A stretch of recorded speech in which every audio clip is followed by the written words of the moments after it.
اعوذ باللہ من الشیطان الرجیم بسم اللہ الرحمن الرحیم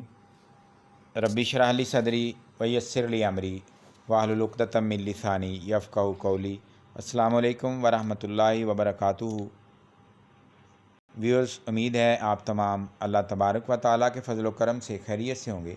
آج کی ویڈیو BISC یعنی board of intermediate and secondary education boards کے حوالہ سے پنجاب بھر کے تمام بورڈز جو ہیں ان میں پیپر جو ہیں 9th کے 10th کے فرسٹ ایئر اور سیکنڈ ایئر کے پیپر کس طرح چیک ہوتے ہیں، ان کی چیکنگ کا کرائٹیریا کیا ہے، کون لوگ اس کو چیک کرتے ہیں، اور ری چیکنگ کے لیے اگر آپ اپلائی کرتے ہیں تو ری چیکنگ کی فیس کتنی ہوگی، اور ری چیکنگ کرتے ہوئے کیا آپ کے نمبر بڑھ جائیں گے، وہ کون سا طریقہ کار آپ اڈاپٹ کرتے ہیں ری چیکنگ کرتے ہوئے جس کے ذریعے آپ کے نمبر بڑھنے کے چانسز ہیں، کیا ری کاؤنٹنگ ہی ہوتی ہے یا ری چیکنگ ہوتی ہے، یہ تمام سوالات کے جوابات آج کی ویڈیو میں آپ احباب تک شیئر کیے جائیں گے، کیونکہ بہت سارے ایسے اسٹوڈنٹس ہیں، بہت سارے میرے ایسے ویورز ہیں جو کہ بورڈ کے چیکنگ پروسیس سے اور ری چیکنگ کے مراحل سے ناواقف ہیں، اور ان کے ذہن میں بہت سارے ایسے سوالات ہیں جن کے جوابات انہیں درکار ہیں۔ تو آج کی ویڈیو ان کے لیے یقیناً فروٹفل رہے گی۔ تو بڑھتے ہیں آج کی باقاعدہ ویڈیو کی طرف۔ بورڈ آف انٹرمیڈیٹ اور سیکنڈری ایجوکیشن کی اگر ہم بات کرتے ہیں تو سب سے پہلے ایک اہم معاملہ جو کہ تقریباً 70 سالوں سے چل رہا ہے اور پورے پاکستان کو اس پرابلم کا سامنا ہے، اور یہ مسئلہ جو ہے جو میں نے آپ کے ساتھ شروع میں تمہید میں بات کی ہے وہ بورڈز کے پیپر کی چیکنگ اور پھر ان کی ری چیکنگ سسٹم کے بارے میں ہے۔ ہر سال جب class 9th 10th first year اور سیکنڈ ایئر کے نتائج سامنے آتے ہیں تو بہت سے طلباء و طالبات کو حیرانی اور مایوسی کا سامنا کرنا پڑتا ہے، کیونکہ ان کی نظر میں یعنی اسٹوڈنٹس کی نظر میں ان کا ایک پرچہ یا بہت سارے پرچے جو وہ اچھے ہوئے ہوتے ہیں، لیکن نمبر جب ان کے سامنے آتے ہیں تو وہ ان کی توقع سے بہت کم ہوتے ہیں۔ بعض اوقات تو بچے فیل بھی ہو جاتے ہیں، یعنی وہ ایکسپیکٹ نمبر زیادہ سے زیادہ کر رہے ہوتے ہیں لیکن جب رزلٹ سامنے آتا ہے تو وہ پیپر میں فیل ہوتے ہیں، اور پھر جب وہ اپنے والدین کو اپنے اساتذہ کو بتاتے ہیں کہ میرا پیپر اچھا ہوا تھا لیکن انفارچونیٹلی میں اس پیپر میں فیل ہو گیا ہوں، تو پھر وہ ری چیکنگ کے لیے درخواست دیتے ہیں، اور ری چیکنگ کے لیے یقیناً جب آپ درخواست دیں گے طلباء تو اس کی فیس بھی ہے جو تقریباً فی پرچہ جو ہے وہ 1100 روپے بورڈ چارج کرتا ہے، جو کہ وقتاً فوقتاً جو ہے جس طرح بورڈ کی فیسیں بڑھ رہی ہیں تو ری چیکنگ فیس میں بھی اضافہ ہو رہا ہے۔ جب بچے جو ہیں وہ اپنے پیپر کو دیکھنے جاتے ہیں یعنی ری چیکنگ کے لیے اپلائی کرتے ہیں تو اس کے ایک شیڈول آپ کو دیا جاتا ہے کہ اتنے دن کے اندر رزلٹ آنے کے بعد ری چیکنگ کے لیے اپلائی کیا جاتا ہے، اور اس کے بعد پھر درخواست دینے کے بعد ایک خاص ٹائم لائن دی جاتی ہے، اور اس میں بچوں کو جب بلایا جاتا ہے یعنی ری چیکنگ کے لیے ان کو ان کا پیپر جب دکھایا جاتا ہے تو صرف ٹوٹل ہی ری چیک کیا جاتا ہے۔ یہ بڑی اہم بات ہے کہ صرف ٹوٹل کو ری چیک کیا جائے گا، یعنی آپ کویشچنز کے ٹوٹل دیکھیں گے، ان کو آپ کاؤنٹ کر لیں گے کہ کاؤنٹنگ میں کوئی مسئلہ نہیں ہے، یعنی اصل میں یہ ری چیکنگ نہیں ہے، یہ ری کاؤنٹنگ ہے۔ اس کے سوالات بچے کے ان میں اگر بچے کو کوئی شک شبہ بھی ہو کہ میرا یہ سوال ٹھیک کرنے کے باوجود غلط ہوا ہے تو بچے کی یعنی امیدوار کی کوئی سنوائی نہیں ہے۔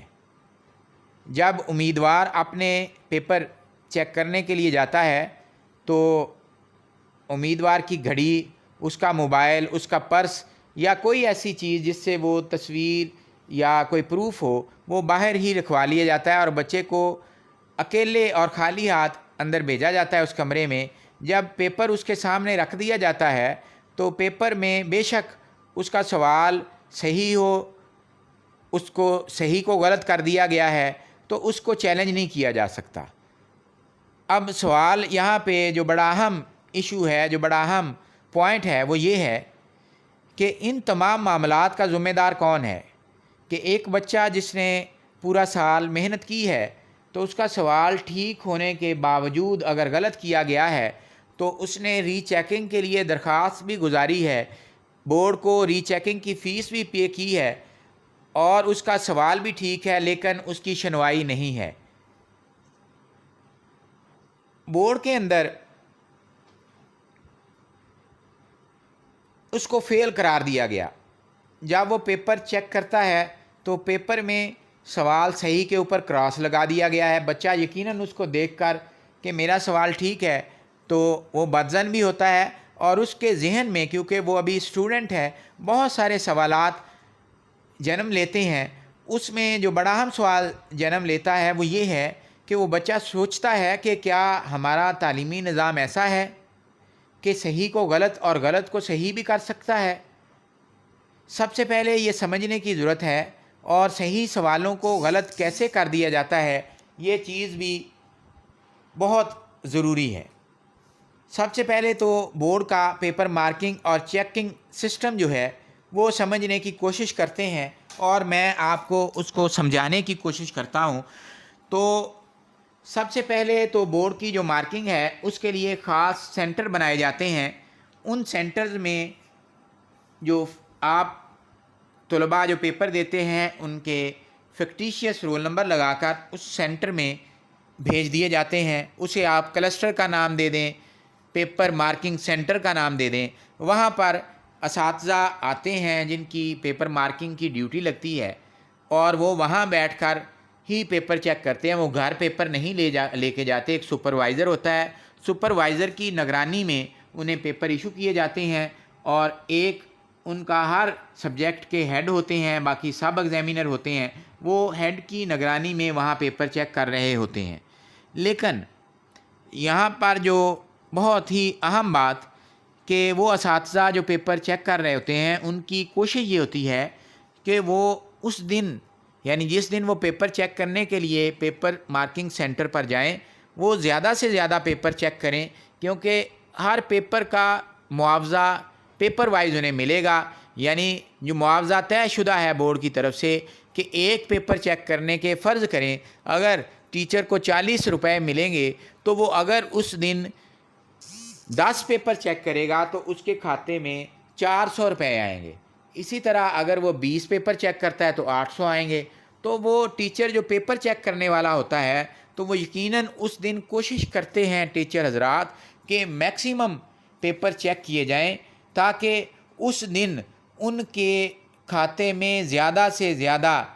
پیسے آئیں، کیونکہ پیپر کے حساب سے ان کو وہ پیسے ملنے ہیں۔ اب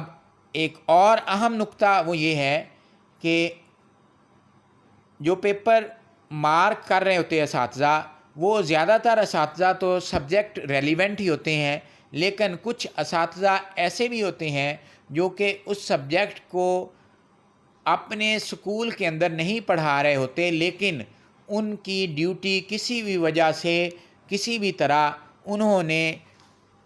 مارکنگ کے لیے اس سبجیکٹ میں لگوا لی ہوتی ہے۔ اب چونکہ انہوں نے وہ سبجیکٹ پڑھایا نہیں، کی بورڈ کی موجود ہوتی ہے، کی کے اندر یقیناً تمام سوالات واضح لکھے ہوتے ہیں ان کے جوابات، لیکن کچھ ایسے سوالات، تفصیلی سوالات یا شارٹ کویسچنز ایسے ہوتے ہیں جن کا جواب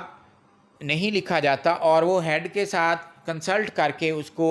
وہاں پہ بچوں کو ایوارڈ کیا جاتا ہے، کیونکہ اس ٹیچر نے وہ سبجیکٹ اسکول میں پڑھایا نہیں ہے، اس لیے وہ ان کی نظر میں وہ اس کا آنسر صحیح کلیئر نہیں ہوتا، اس لیے وہ اس کو پھر یہی کرتے ہیں کہ صحیح کو غلط اور غلط کو صحیح. اور دوسرا یہ ہوتا ہے کہ بعض اوقات وہ پیپر کو جلدی جلدی چیک کرنے